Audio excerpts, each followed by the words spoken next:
Well, Israel's Mossad Chief David Barnea reportedly visited Qatar to meet senior officials over the weekend. The meeting was aimed at discussing the release of 240 hostages held by the Hamas group.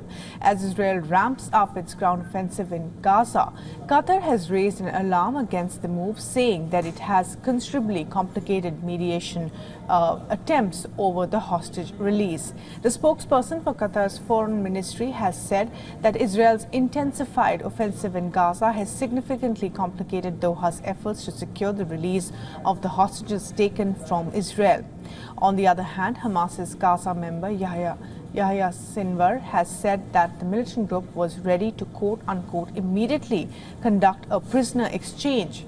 This exchange deal includes the release of Palestinian prisoners from Israeli jails in exchange for the hostages held by Hamas during the unprecedented attack on Israeli soil on October 7th. In response, Israel's Prime Minister Benjamin Netanyahu has said that Tel Aviv was discussing the issue. The Prime Minister added that discussing the details publicly would harm efforts to reach a deal. Netanyahu also insisted that broadening the ground offensive will in no way clash with Israel's ability to bring the hostages back. Meanwhile, Hamas has released a video yesterday which showed 3 women being held as hostage.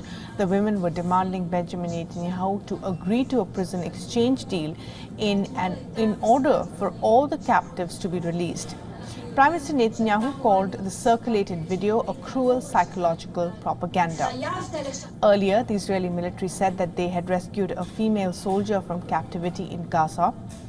A military statement said the soldier, Ori Megidish, was brought back during a ground operation after being kidnapped by Hamas on October 7th. The statement went on to reveal that the soldier was medically checked and is doing well and has in fact met with her family. Meanwhile, a 23-year-old German-Israeli woman abducted by Hamas gunmen has been declared dead. Shani Luke, who was present at the music festival on the day of the attack, which was the first location that the militant group hit. Israel's foreign ministry published a statement on X confirming Shani's death. The post also said that Shani was tortured and paraded around Gaza by Hamas's terrorists. Protests against the Netanyahu government, meanwhile, from Jewish communities in Israel and world over have only grown louder. In the latest demonstrations, about 100 activists and families from Israeli villages which were attacked set up more than 200 beds, calling on Israeli government to ensure the release of captives. The beds, which symbolize hostages, were set up outside Jerusalem's mayor's office yesterday. The Israeli military, meanwhile, has continued its ground operations into Gaza. The Israel Defense Forces claim to have hit more than 150 underground tunnels and bunkers marked as Hamas operatives and positions. For more on this, our correspondent Jody Cohen sent us this report from Israel. Take a look.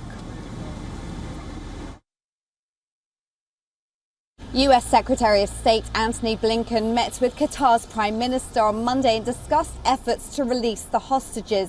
Now, there's been a campaign launched for the release of the hostages, and I met some members of the families of those who've been kidnapped, and it's indescribable what they are going through. For example, Hamas just released a propaganda video of some of those hostages, and this has been called psychological warfare.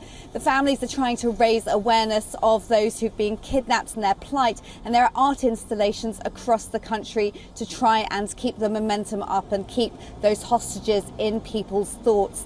Now, the Israeli army is conducting raids into Gaza, and last night they actually rescued Ori, a young female soldier who'd been kidnapped by Hamas on the 7th of October.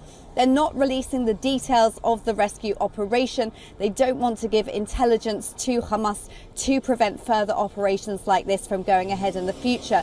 But Prime Minister Netanyahu has said that the ground operations create a possibility, if not a certainty, of rescuing hostages.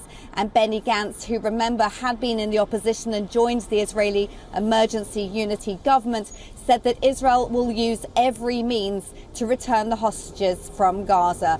This is Jody Cohen for WION World as One.